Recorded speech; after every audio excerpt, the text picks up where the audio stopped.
Welcome to the Reason Roundtable, your weekly libertarian podcast from the magazine that will never, and I mean never, violate your First Amendment rights. I am Matt Welch, joined by Nick Gillespie, Katherine Mangu-Ward, and special guest star making a triumphant return, Elizabeth Nolan Brown. Good morning, everyone. Hey, Matt. Hi. Howdy. So I wanted this morning not to dwell on the fact that you can now live in the museum, which is something I learned just before we hit the record button here from Katherine Mangu-Ward, the former museum over there near the National Mall. No, instead I wanted to pull together some seemingly disparate threads out of the headlines from last week, all of them having something to do with politicians and free speech. So here are four headlines with headline voice. Number one, Utah law gives parents full access to teens' social media. It seems that minors will no longer be able to sign up for social media accounts without parental consent and access to passwords. And even then, they'll be barred between 10:30 at night and 6:30 in the morning. Number two, Congress grills TikTok CEO as app faces possible U.S. ban. No big deal, just a service that has something like 150 million active users in America. Let's make it illegal. Number three, Florida decides to extend LGBT school censorship to all grades. After all, you can pretty much spin the roulette wheel and land on a Florida free expression case these days, it would seem. And finally, number four, this college president knows the First Amendment protects the drag show he canceled. He just doesn't care. Katherine, I want to start in the spirit of that last headline, as spectacularly written by Reason's own Emma Camp. Have we degenerated into a they just don't care phase of policymaking when it comes to activities that we used to think were kind of covered under the First Amendment? And if so, what happened? I fear that we are actually in a phase of we just don't care about the whole Constitution with regard to all of our policymaking, and that the First Amendment stuff is just a subset. Because, of course, we had the Joe Biden forgiving student loans just because, I don't know, he just thought he'd try it and see if that's a thing he can legally do, is the one that stands out the most to me recently, where everyone involved was pretty sure it was not allowed. And then they were like, well, we'll just try. But yes, I think we've got a bunch of these on the First Amendment. And I think a lot of it is being justified by the feeling that we are in a cultural apocalypse, right? Yes, the First Amendment is all well and good when everyone's powdered wig is on straight and we are all just trying to do our best to be upright gentlemen. But now the Chinese TikTok dances have voided the First Amendment. Seems to be kind of the vibe. The ladies with fake boobs in your brunch have made the men with fake boobs in your brunch have voided the First Amendment. That's not how the First Amendment works, but it does seem to be the argument that politicians are making. Liz, you've had to write about most of these stories, including the... Thank you, and sorry. Thank you, and sorry. Including the TikTok hearings from last week. We, on this podcast, had talked about various anti-TikTok initiatives a couple of weeks ago. But what did we learn at last week's congressional hearings in particular, and or what did we giggle about the loudest? Well, first of all, I still haven't forgiven Katherine for making me watch that. They talked a lot about TikTok causing harm, and I was like, TikTok has never made me want to cause harm to myself as much as watching this hearing does. It was just, it was in one sense very typical for these sort of hearings where they call tech CEOs before them, which is like a lot of cluelessness about how the internet works. My favorite maybe was one rep asked, does TikTok access your home Wi-Fi? And the guy was like, well, if you have it on your phone and your phone is hooked up to your home Wi-Fi. And he's like, does that mean that TikTok can reach into all your other devices in your home? Does it? No, obviously. So there was a good dose of that. There was a lot of just, TikTok is ruining our children in the same general vein that, people complain about Instagram or any sort of social media.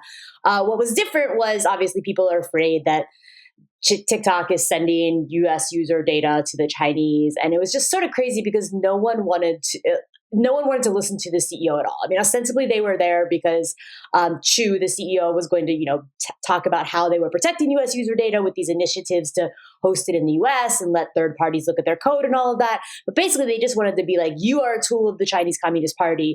Is that correct, sir? And he would say, no, that is not correct. And they'd be like, tell me how you're going to stop being a tool of the Chinese Communist Party. And he'd try to say like, well, I object to the premise of that question. And they'd be like, it's a yes or no question, just answer. So it was very much like them just sort of wanting to hear themselves rant about communists for about half of the hearing. I mean, nothing wrong with ranting about communism. Nick, it's a yes or no question.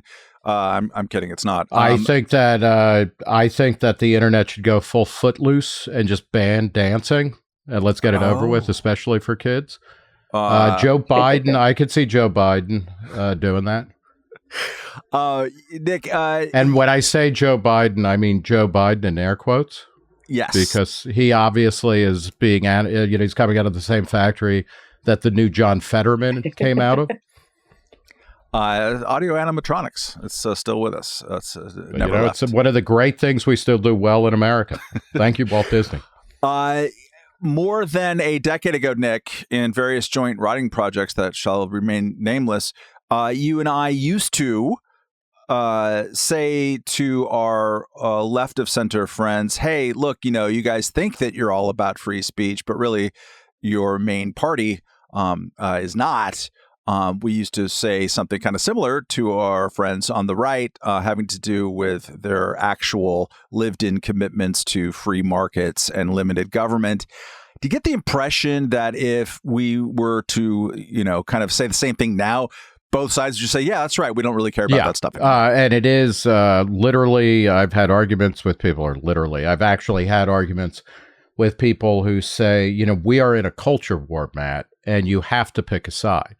There are no libertarians in culture wars or some such bullshit. And so I think, the basic premise of your point that people aren't even making the gesture of like, this is how we work around the First Amendment. This is how we work around incredibly long and still vibrant traditions of free expression and of technological innovation. I find it's deeply troubling. And I want to add one more example. George Will has a great column from yesterday in the Washington Post that cites Damon Root. But, there is a law against encouraging people to move here illegally, which is going in front of the Supreme Court. So like we have a law which may well be enforced by the Supreme Court saying, if you say, America is a great country, everybody should move here, you could be prosecuted for encouraging illegal immigration. Hey, Nick, yes or no question. Do you think America is a great country and everyone should move here, legally or illegally? Yes, I do. I'm willing to be a prisoner of conscience on that one, Matt. You have a moral duty. Luckily, we know a few lawyers who will be standing by to defend you. Unfortunately, I think all of the lawyers we know that have gone in front of the Supreme Court, they all lose, right? No. They tend to lose. We know some winners. I think I'll defend myself. Circle. Yeah, thank you. Just like Charles Manson, Colin Ferguson, Jack Kevorkian, they're all winners, in the court of public legal scholars, long recognized for their contributions. Katherine, annoying libertarians, and I repeat myself, tend to be fond in moments like this of using the phrase "moral panic" to describe how people are treating all this kind of stuff. But do you think actually that the average Joe or Juanita out there in Liz Nolan Brown's Ohio really care about drag queen TikTok, DEI hour? Or is this more of a kind of politically manufactured moral panic? I mean, lump me in with the annoying libertarians, baby, because this is a moral panic. It absolutely is. Yeah. I do think there are a couple different categories here, and the regular people are, in fact, legitimately kind of concerned about the kids these days on the TikToks. Like, that's a thing that, people see in their everyday lives and recognize is, changing the way that particularly their teenagers, but also their grown-ass selves interact with the world and the internet. Maybe so I think it's legitimate. Maybe a bit more phone than TikTok specific, right? It's just always scrolling on the phone in the various apps. I think that should be, and really quite easily could be, separated from the drag queen story hour panic, and can and should be separated from stuff like the case that Nick just referenced, which I thought Damon's analysis of was really, really good. Those are different things, and they are not stuff that impacts people's day-to-day lives so far, although they set precedents that potentially could, and that's why you have to fight them when they first emerge. But I think the social media stuff does tap into something real that people are genuinely worried about. The correct response is not the one that Congress is currently, or that the executive branch is currently hinting that they will pursue. Liz, you've you button it, Gillespie, for half a second and come back to it. There you go. But no, I wanted to get into a thing that most people didn't realize at the time, but you wrote about spectacularly and often, which is the FOSTA and SESTA laws that were passed a couple of years back. You will explain what those acronyms mean, because I don't want to, and don't know. But no, the laws back then, in the guise of stopping sex trafficking, were just sort of blatantly anti-First Amendment. And I think we're just up against an anniversary of various prosecutions of Backpage, which spun out of a newspaper company, essentially. And can you talk about that, or do you even think that this is kind of the antecedent, the canary in the coal mine when it comes to these types of, hey, we don't care if this is obviously violating the First Amendment, we're just going to pass it and do it anyways? Yeah, definitely. There's a lot in common. Well, first of all, as you mentioned, we're coming up next week on the 5-year anniversary of the Fed shutting down Backpage, classified website, and arresting a bunch of the executives. And they've been going through this prosecution now for 5 years, with like the prosecutors trying all sorts of weird, dirty tricks. And it's just been, them sort of blatantly disregarding the Constitution left and right in process of this. They actually were just arrested for violating the Travel Act by allegedly facilitating prostitution by letting escorts and such post on their ads.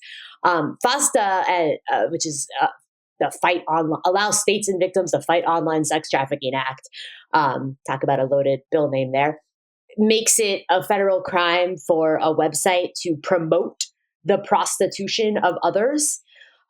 So it was sort of aimed at. It was said that it was needed to take down sites like Backpage, although it clearly wasn't, because it was passed after Backpage was shut down. But there's a group of people that have been challenging FOSTA, including the Internet Archive and the Woodhull Sexual Freedom Foundation, and they've been, saying that they're objecting on First Amendment grounds that, what does it mean to promote prostitution? Does that mean that people arguing for prostitution decriminalization are promoting prostitution of others? Does that mean anybody who provides, advice on how to keep sex workers safe is promoting prostitution and things like that? So they've been objecting on First Amendment grounds. And when I was talking to some of the lawyers involved in that case, they specifically brought up the case that Nick mentions, because they said it's very analogous, that it's sort of the same thing. What do these sort of vague statutes, promoting things or aiding and abetting? That's actually been a big thing in a lot of the abortion laws right now too. A lot of the state and city abortion laws have been fighting over what it means to aid and abet abortion, because there's a lot of language against that, and people are worried. Does that mean if you refer someone to where they can get an out-of-state abortion, are you aiding and abetting abortion? Is that a crime? So yeah, I think that all of these things, they appear very different, at first, but they're all sort of rooted in this same thing, which is attempts to criminalize speech that can get around the First Amendment, I think, because in all of these cases, they argue, no, it's not speech we're criminalizing, it's conduct. But essentially, it is speech that they're trying to criminalize in all of these cases. Or they argue it's not speech that we're criminalizing, we're just, helping others moderate speech in a totally legitimate and not First Amendment violating way. Like, this is all the job owning and all that, where, I think you actually started the segment by saying, like, maybe they don't even care about the First Amendment anymore, but they do. They still write in the little workaround. They're still always kind of looking to give themselves cover. It's just they're not honoring the spirit. One of the ways to think about this is, it isn't about specific laws. It's about a kind of general kind of social cloud of sentiment and feeling and temperament. And it's, I think a lot about this in terms of after World War II in the 50s. The Constitution hasn't really changed. The interpretation of it has. And it was so much harder to speak freely. People were, criminally prosecuted for things like obscenity, stand-up comics, people like Allen Ginsberg and whatnot. And, that changed because there was a core group of people who pushed for free expression in the name of the First Amendment and free speech, and like the American value is kind of free speech and free assembly, right? And freedom of religion, which is a way of, being able to live how you want, as long as you're not hurting people. And what's different now, like they won. By the end of the 50s, the laws had changed substantially so that, books like Tropic of Cancer and Lady Chatterley's Lover and even Ulysses, which couldn't be published legally in America without being threatened with, legal action, suddenly were available, only, 20 to 40 years after they had been written. Nowadays, what is deeply worrying to me is that we're back into this sensorial mindset where, there's a confusion of speech with action or conduct. There are all sorts of things where it's like, well, we're helping the feeble people. We're helping kids. We're helping, religious minorities who are persecuted, et cetera. And what was different in the past when free speech was expanding was that, the left was very pro-free speech for a lot of reasons, many of them, not particularly good motivations. It was, communists who were really loyal to Stalin didn't want to get arrested, but it worked to the common good. We don't have that coalition right now. When you look to the right and the left, they are both all about controlling and regulating speech, just like controlling and regulating the economy or the borders and things like that. And this is where I think libertarians are the last, this is a place where we're the remnant, and it's bad being a remnant. We need to figure out who our allies are and to build back a coalition that says, fuck it. It's like, America is nothing if not the First Amendment. And really build out a kind of legal, ultimately illegal, and then ultimately social and cultural change that moves into a world of, permissionless innovation or permissionless living. Because, and I was reading Jerry Tuchili has a newsletter that people can subscribe to at Reason. It's free, called The Rattler. And it was about occupational licensing. And, the key line or the subhead was something like, you shouldn't need permission to make a living.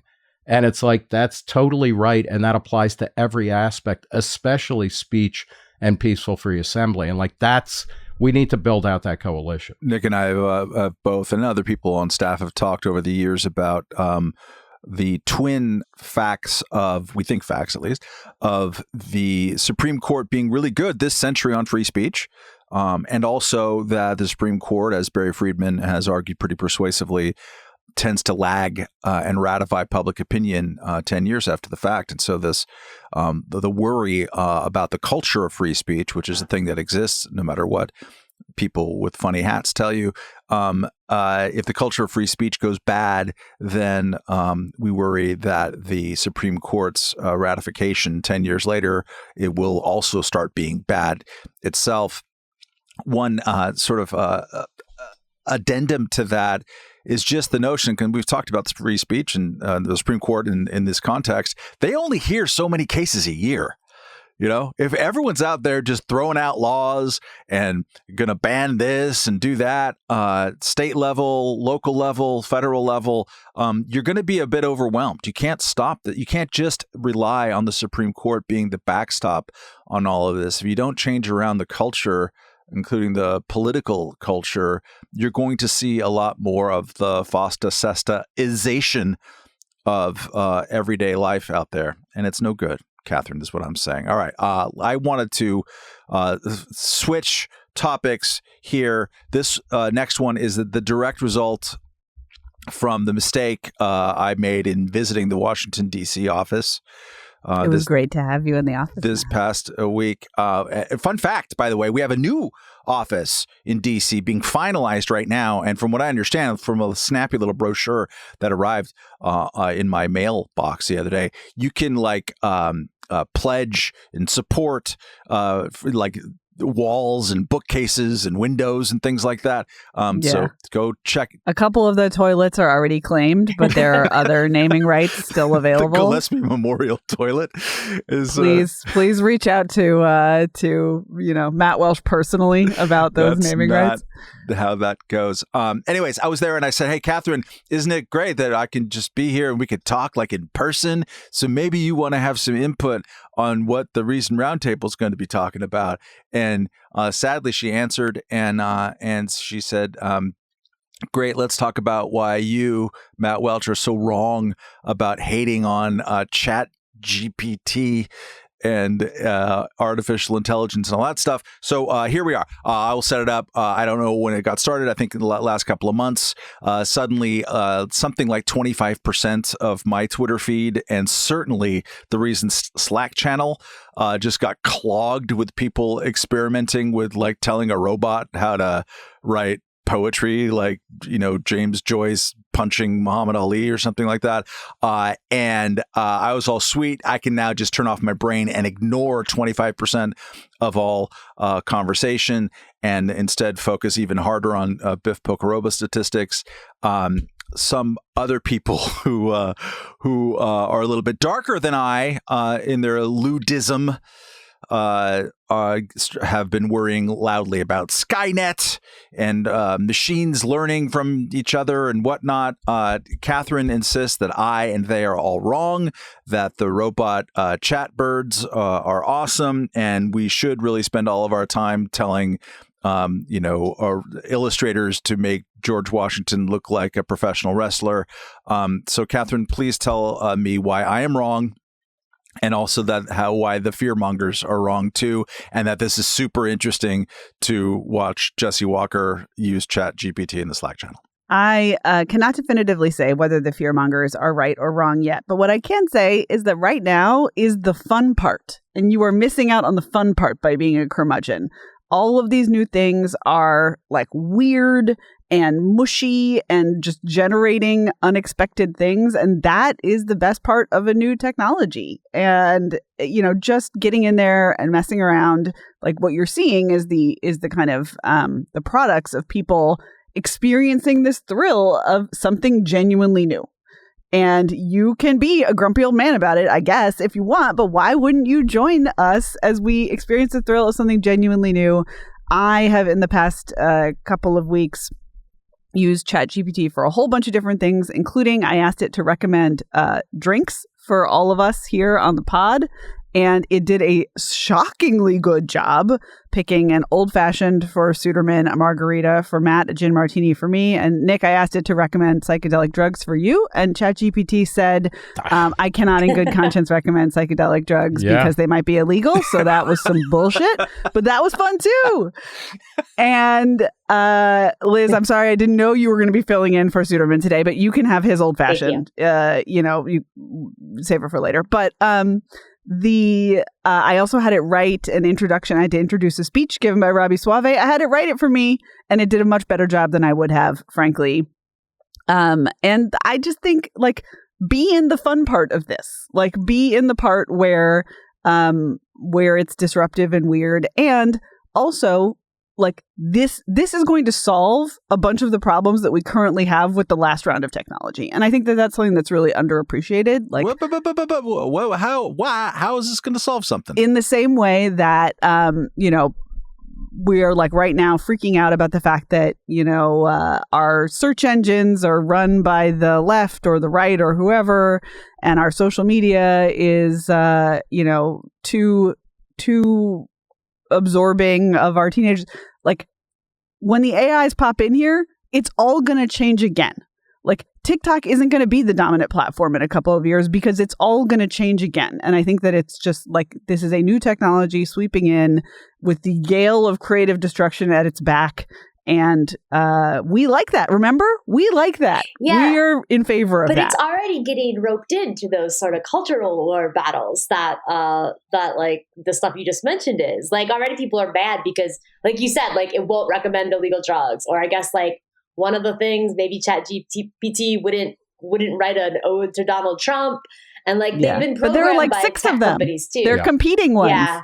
And to drill down on Catherine's sense of fun and wonder, let's put it in the show notes. But Twitter handle Cherry Teresa has an AI generated Glenn Danzig hates the DMV as much as we do. And look at these pictures.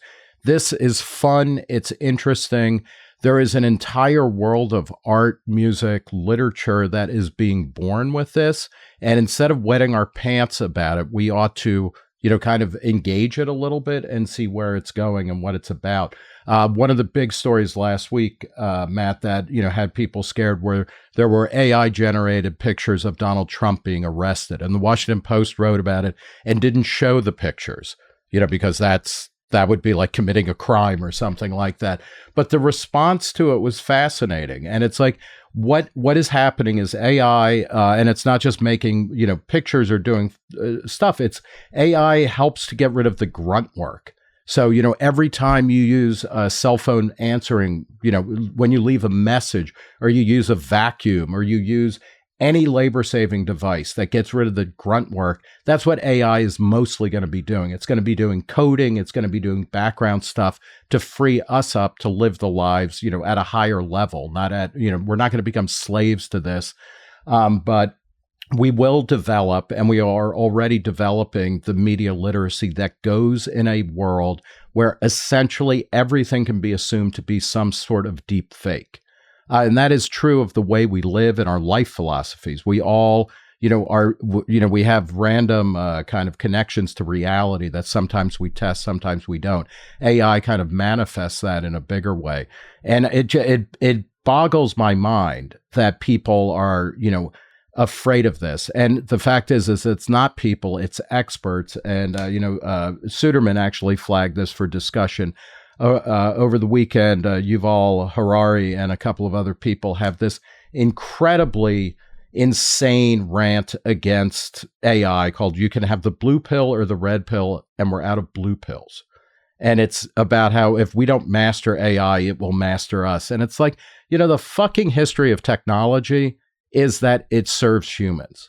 And if you don't believe that, go back before the Industrial Revolution. The technologies that stick inevitably increase the quality and standard of human living. I mean, and there's like a really good track record of that. And when they don't, they get squeezed out, they don't get adopted, or they do ultimately, get disfavored in a way that they go away. It's mind-boggling, or I shouldn't say it's mind-boggling to me. It's incredibly depressing to see how quickly stuff that's coming out that actually is the most interesting technology and the most optimistic and forward-looking that we've seen in a couple of decades. People are already just roping it in and trying to stamp it with the dumbest culture war and technophobia that has been dominating in much of this century. But isn't there a category difference between automation of something? Oh my God, they built an assembly line. It's gonna take us out of work, and machines learning from themselves. I think that's the thing. They're not though. I mean, This is the whole thing of like, they don't master language yet. And again, what's important is, that we develop the critical faculty to understand what it's like when you live in a world of, machine generated images of the world, which is not, I don't think it's categorically different than living in the past of, Descartes' vision of the world, or Darwin's vision of the world, or, Edgar Allan Poe's vision of the world. I mean, all we are doing, we live in a mediated world. And this makes the mediation, it gives end users more control ultimately. And we have to own that and then start developing, the psychology and the literacy skills that will allow us to exploit it to our advantage and not be suckers.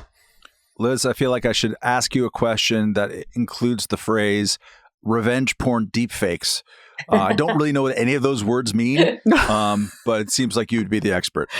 You just did it. Congratulations. Yeah, that's the new panic that people are going to use this technology. And one of the many new panics, I guess I should say, that people are going to use this technology to make fake porn videos of people. And that's the worst thing that could possibly, there's like a lot of people believe that's the worst thing that could possibly happen with this, is that, your face might be inserted into a porn video. I also think it's interesting too. I saw for the first time today, Freddie DeBoer, who's like, socialist writer, he's a friend of mine, but he's usually good on civil liberties and culture stuff. Usually, he had a very panicky newsletter post about how, people are talking about how you can use ChatGPT to automate your sort of like responses to like dumb emails or like, chats with your colleagues that are like not very important. And I was freaking out. Like, this is just part of like people avoiding, talking to other human beings, and, you order your food from an app and then you watch your videos on YouTube and blah. And I was like, oh God, this is going to get lumped into this. You don't go to the toll operator anymore. Right. You have Easy Pass. Yeah. Oh my God. Yeah. It's going to get lumped into what is generally, I guess, a conservative complaint about like, we're not having this human connection and stuff anymore. And I was like, I hadn't seen that yet. And so that's yet another dumb culture war battle that this is going to get. If I may, just to talk about, AI generated or deepfake revenge porn, et cetera, and I think we've talked about something similar to this, Matt, like you are old enough, like me, to remember, when a nude photo shoot from, a future star's lean model days was enough to destroy a career or dethrone Miss America. And what has happened with the proliferation of nudity, both, consensual and non-consensual. And I'm not saying anybody should be posting this stuff or, or seeing it without the consent of everybody involved. But it's that we no longer freak out. Miss America in the 80s would be dethroned because she had taken a bunch of like art shots. That's not going to happen now. And in fact, we live in such a better world. Nobody even gives a shit about Miss America anymore. If you start producing more stuff of dubious value, people value it less and they move on. I think, and that's a fantastic liberating thing, not just for women and sexuality, but for like, you can apply to everything. And it's just like, we shouldn't be freaking out about this. And the people who are, and it's interesting that Liz brings up somebody like Freddie DeBoer, because he is a exemplary leftist of a certain sort, but he's fundamentally conservative because people like the way the world is now, especially if they're doing pretty well in it. And, so they're panicked that they're not going to be the priests of this next world or something like that. This, it's the printing press over and over again. Or maybe he just thinks it's weird for people to send out writing that they didn't write. I get that. But also, what are you responding to? It's I think the deepfake thing too. I think having robots. I was just gonna say the deepfake thing too. I mean, as Nick mentioned, if people would actually start widespread like making deepfake revenge porn of people, it would be better, because then, I mean, not better, but it would be probably easier than it is today if someone did it, because, if this becomes a common thing, then it's just like, that's not really me. And everyone will accept that because we all know that technology with the Apple out there. iCloud hack, there were, literally, thousands, if not millions of pictures that were, hacked and distributed, and the most viewed ones were of known, big actors and things like that. And they didn't suffer, and they suffered psychological damage, which is understandable. We'll change that too. No, it's not. I'm not saying it's great, but a bunch of like Nick Gillespie porn in the world. That's not, no, but that's what not is great is that like nobody's career was destroyed over this. This was, and like we move on, and now nobody cares about that kind of stuff. So it's like the whole fear of like, we're going to have a technology forced on us that doesn't enable us to live a better life. Where did that happen exactly? And then you start following that, the assembly line, the factory, the city. And it's like, if you want to argue, that technology is something that is forced on humans and then we're yoked to it and we become, it's the Matrix. Yeah, go ahead. Live that life, and you can do it now without AI. And there are whole ideologies, from the far left and a Marxist ideology to a far right one that goes with that.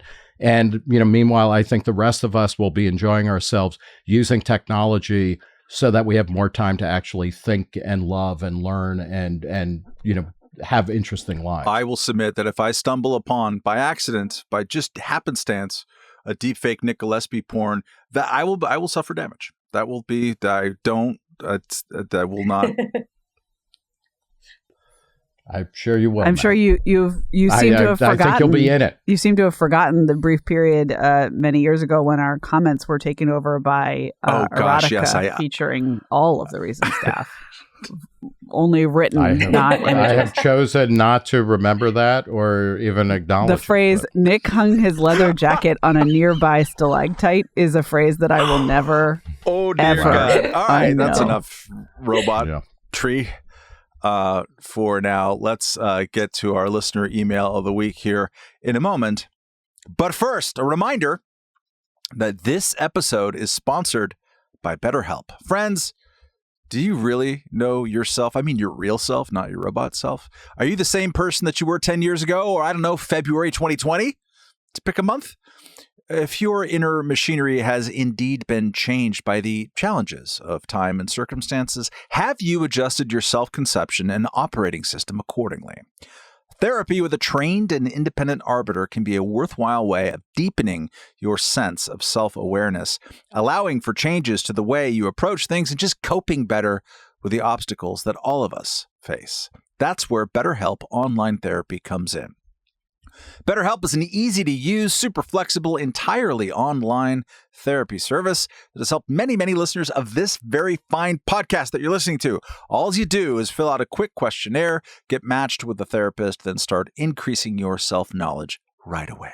Discover your potential with BetterHelp. Just visit betterhelp.com/roundtable today to get 10% off your first month. That's betterhelp.com/roundtable. Go there today. You'll be glad you did. Okay, reminder to email us your snappy queries to roundtable@reason.com. This one comes, once again, I think this is not the first crime, from Larkin Hogel, just because I remember the name, who writes... Oh, Larkin. Once again, Larkin Hogel, you foil me. Who writes, hello, Roundtable. Rand Paul recently tweeted, quote, a Trump indictment would be a disgusting abuse of power. The DA should be put in jail, end quote. The Paul name means a lot in libertarian circles, but does Rand Paul still have any libertarian principles, Katherine Mangu-Ward? He does. I mean, let's give credit where it's due. He absolutely rolls up every year and tries to end as many wars as possible.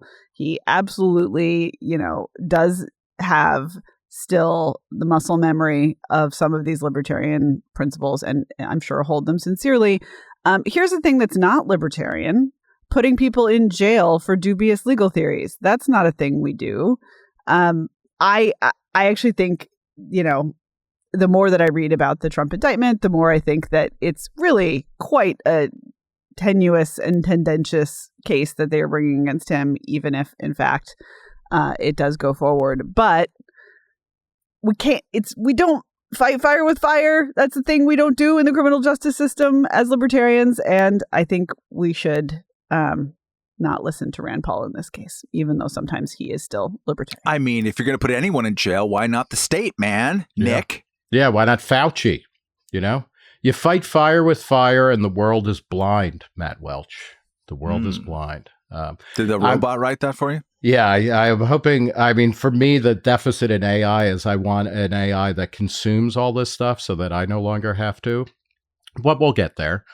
This is the theory. This is the beautiful theory of AI, is that it's gonna take care of all of the worst parts of human interaction, and including this podcast. Yeah, right? Of course. This is why I like it. This is why I like it, Matt. No, I mean, it is the difference of easy pass. Great thanks back to an email. You are the last. I want a robot to do that. You're the only person out there listening to this. Sadly, it's probably not even true, but who likes the COVID era. I don't have to touch a menu anymore. I'm just going to mediate it through my little phone. Loss. What a loss to civilization that we use QR codes. Like who fucking cares? Like if that is where you stand, Matt Welch, that's, you're in the church doorway because I want a filthy menu have my in my hand at a cheap Mexican joint in Brooklyn. There'll be a place for you. There will still be places like that, Pat. We'll carve out a little prisoner village for you that they warned me about with you cosmetarians. No, it's true. Yeah. Who's supposed to answer this question So, next? I was going to suggest that we may have reached a point, and this might be related to AI, but where Jake Paul is more libertarian than Rand Paul. And that is a little bit disturbing. But Rand Paul, I think, is a force for good overall in the Senate. But he, if we're not mincing words, and we shouldn't, he is not presenting as the, as the next iteration of a libertarian Republican Party that I think he did before Donald Trump became president. And that has nothing, we're not even talking about the specific indictment against Trump, which does sound like bullshit. And even, I would go so far as to say, even if Trump is guilty of lesser crimes, given the fact that he's a former president, you have to take that into consideration when you bring action against somebody. There's always discretion in prosecutions. And it's never a good look when you start prosecuting former elected officials over minor things, if that's what's going on here. And prosecutorial immunity, get behind that one. Liz, what say you about the Rand Paul perplex? I just basically the same thing that Nick and Katherine said. He's, very libertarian on some things, very unlibertarian on others, still more libertarian than most people in Congress, or maybe, almost anyone, but that's a very low bar.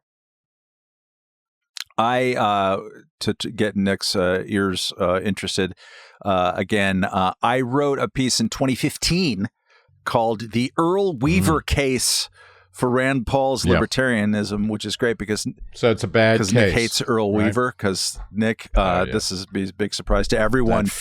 Little punk who died on a cruise ship. Matt Welch. She died on a cruise ship that the Reason magazine cruise was on one year. A Hall of Fame baseball manager, Earl Weaver, who everyone except Nick Gillespie says is a great manager.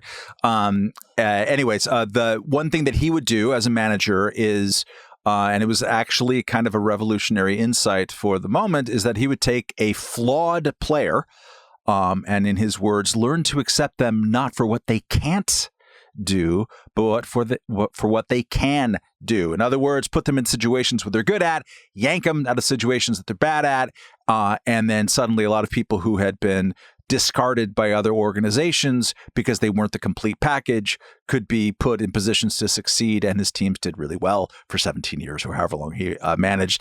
And wait, are we talking about Rand Paul now? Or are we talking about AI? Because honestly, lessons apply. And now I'm thinking of Rand Paul, who actually is pretty good at baseball. At the congressional I'm not sure baseball games. as good as Ron. Ron Paul, but they're both good. Uniform. They're both both pretty good for little fellas. Rand's not so big, but anyways, like a little Freddie Patek. There was a when Rand Paul ran for president in 2014-15, very unsuccessfully, but there was a ton of commentary, including in Reason and other places, that were like, he's not the real libertarian, he's a disappointment to us all. And that's fine. I just want to make the Earl Weaver case, which is like, hey, look, he actually does more libertarian stuff than almost everybody. And I want people, to the extent to which we're going to have any senators, I prefer that they have more libertarianism than not libertarianism. This is a scattering of headlines about Rand Paul over the last week. Rand Paul introduces amendment to repeal 2001 authorization for the use of military force. That's good. Rand Paul opposes new bill to ban TikTok. That's good. Rand Paul laments overclassifications of documents in hearing for archives nominee. Good. Cory Booker and Rand Paul file revised bill to reschedule psychedelic breakthrough therapies for Nick Gillespie. Also good. So, yes, you can submit him to a litmus test, and yes, you could just criticize him, because you should criticize everybody who's in power, obviously. And also, it's worth pointing out that he does some libertarian stuff still, and that's worth continuing to talk about. Would you trade him, though? For who? Would you trade him, Matt Welch? For John Lowenstein? He was a round one draft pick, man. He was a franchise player. Is he still a franchise player? The standards have been debased, and there hasn't been a more libertarian person come through since he joined the Senate. And now he's the chair of the Senate or the leading ranking Republican on the Senate Foreign Relations Committee.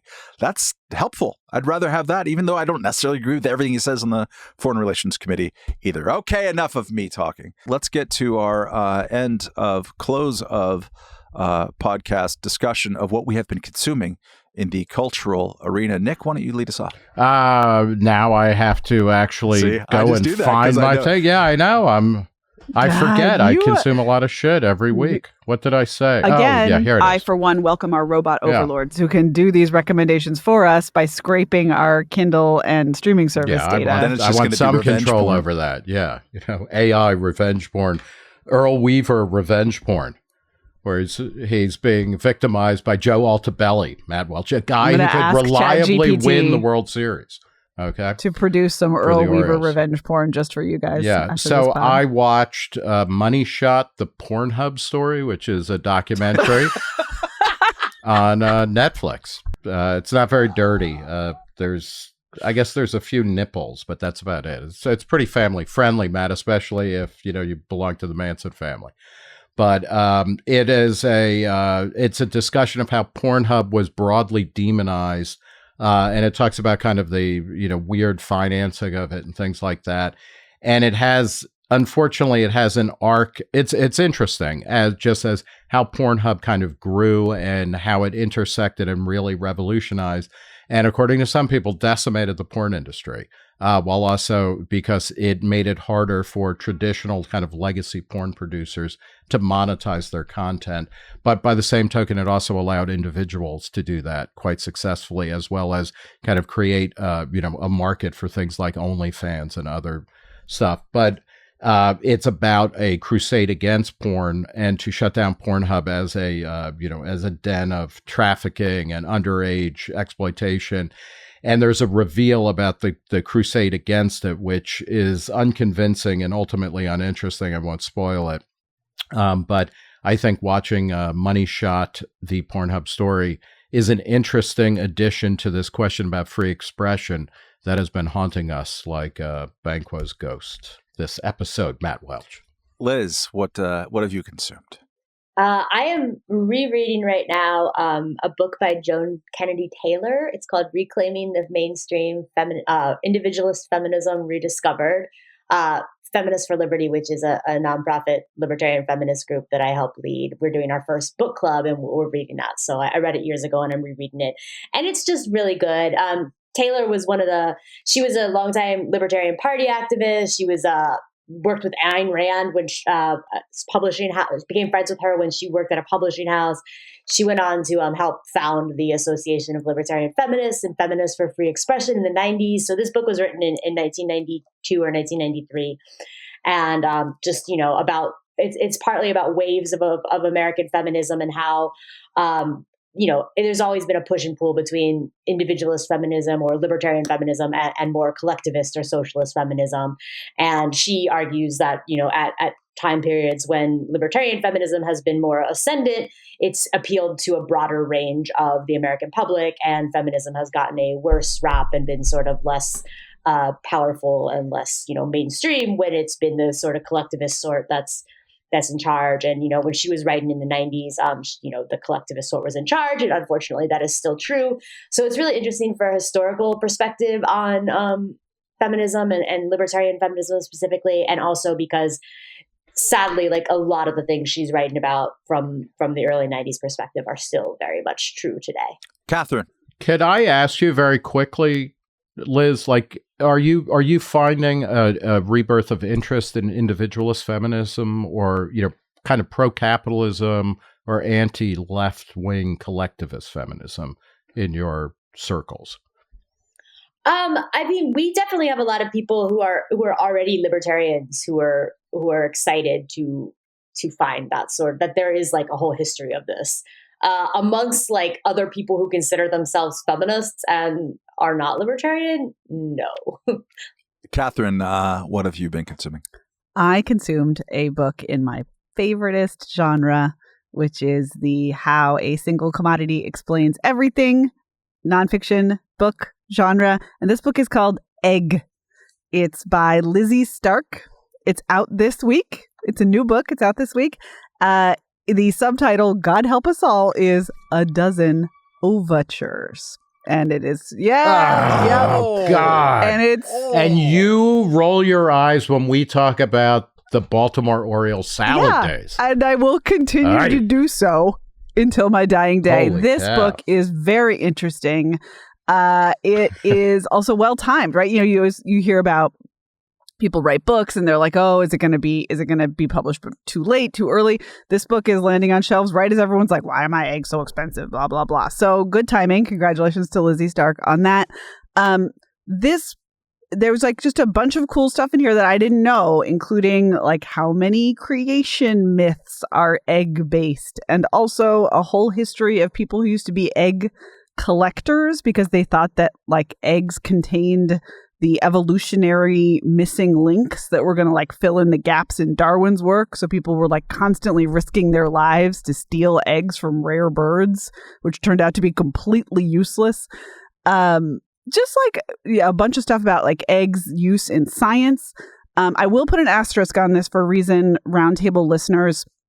The book's a little woke. And in particular, the first page of the book has a note that not all people with ovaries are women and not all women have ovaries. And so when we talk about eggs and ovaries in this book, we're going to always use gender neutral pronouns. And you know what? I'm fine with that. That's fine. But it's literally like the first thing in the book. And there's a bunch of other spots where she like celebrates the throwing of eggs at a statue of Margaret Thatcher and stuff like that. I am perfectly happy to overlook that sort of thing because this book has overlook. Yeah.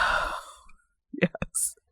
I'm going to overlook it because this book has really just a bunch of great stuff in it. But if that is going to be too much for you, you should give this book a pass. I think you should read it, though, if you enjoyed great previous classics such as Salt and Cod and also all those other books where one thing explains everything. Thimble. Because I don't think that exists. But I think you have your next, it does your now, next book somewhere, project. ChatGPT. Yeah. Matt, if I may, I was going to, Katherine, do all are all chickens that lay eggs, are they all female or is there confusion? We do not know about the subjective experience of gender as it is experienced by most birds, just because they're not great at communicating that. I don't know if people have ever asked like some of them talky birds, like, the parrots and stuff, what they feel about their gender. I assume like Matt Welch is like vaulting over. He's like running toward us so that he can ask a parrot, what is a woman? And then we'll find out. But the reason I bring it up is, Matt, because my dead ex-father-in-law was involved in creating a mascot for a single-A baseball team that was called Rosie the Red. And it was a rooster who cross-dressed and acted like Pete Rose, Charlie Hustle. OMG. So there was the gender confusion in single A and like for the Portsmouth Pioneers. I'm for a brief period of time. Unable to process the information that you just put into my ears. And I am here for that, Katherine, because there's me, Matt, and maybe half another listener somewhere who will understand any of that. There's I discovered, retweeted, and then Greg Lukianoff bought a T-shirt of a 19th century Shenandoah minor league team called the Shenandoah Hungarian Rioters. That was a name of a minor league team. Rioters, like they're going to riot all over your face there in Shenandoah. It's fantastic. Nick, can you sing with me the egg jingle, which is one of our very best.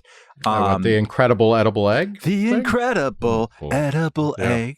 Ding. Yeah. It's really good. Much better than the almond. Egg is a contested food, right?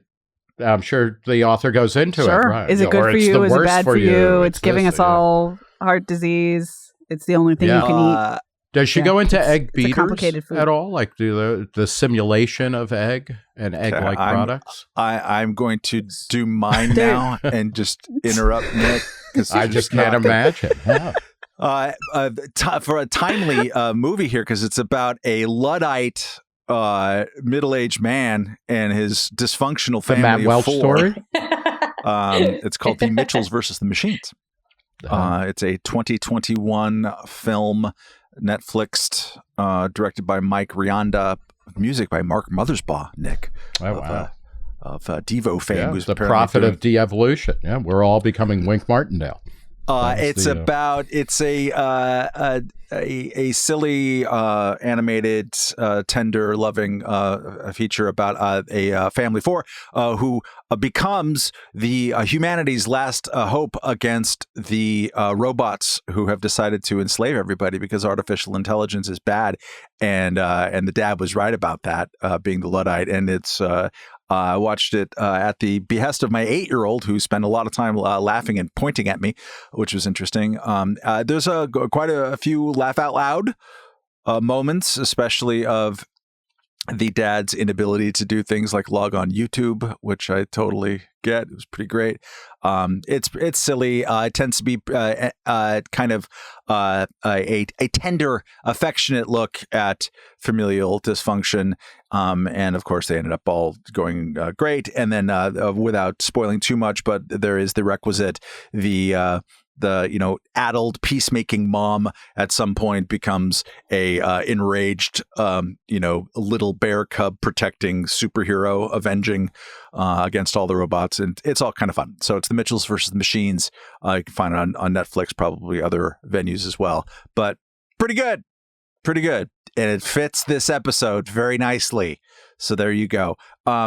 Let's talk about the things that we talk about at the end of the show, which we have a lot of announcements. It's very exciting here. If you go to reason.com/events, you will see certainly at least 2 announcements, but probably a third. The third is one I'll talk about right now, which is that we're going to do the Reason Roundtable live, people, in New York City on April 25th. Hear that grunt of satisfaction? Yeah. That is, so we're going to do that. Computer generated. AI deep fake porn grunt from Gillespie. It's going to be like that time when Kraftwerk appeared in concert, but it was just mannequins, and the music was beamed in via satellite from Germany, Matt. That's what it's all about. Anyways, so go there for ticket information. It'll be an evening, the Village Underground, April 25th.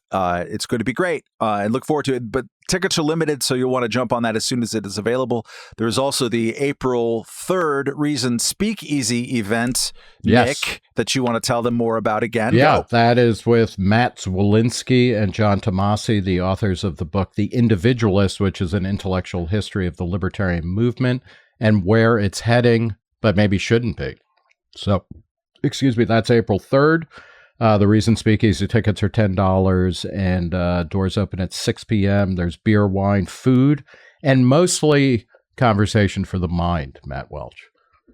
Yes. And also, very excitingly, we have this podcast has a new YouTube channel, The Reason Roundtable itself. Go to youtube.com/@, Reason Roundtable. And there's even video footage of a podcast that we did that I was not involved in, so I don't really recognize it as legitimate. But you can go there and check it out. That's not... Yeah, it's not canon, Matt Welch. It's not canon. It's head canon.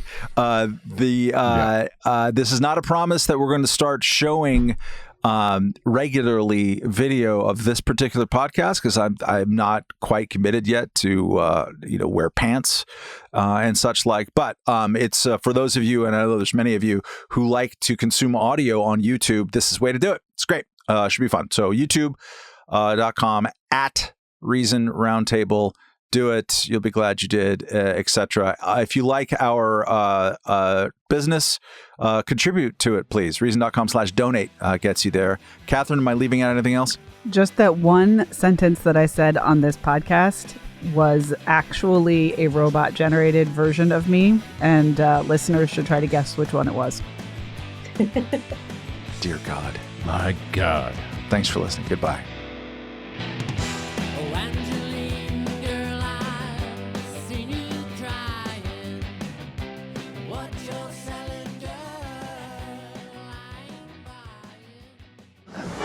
Oh man, oh God, oh man.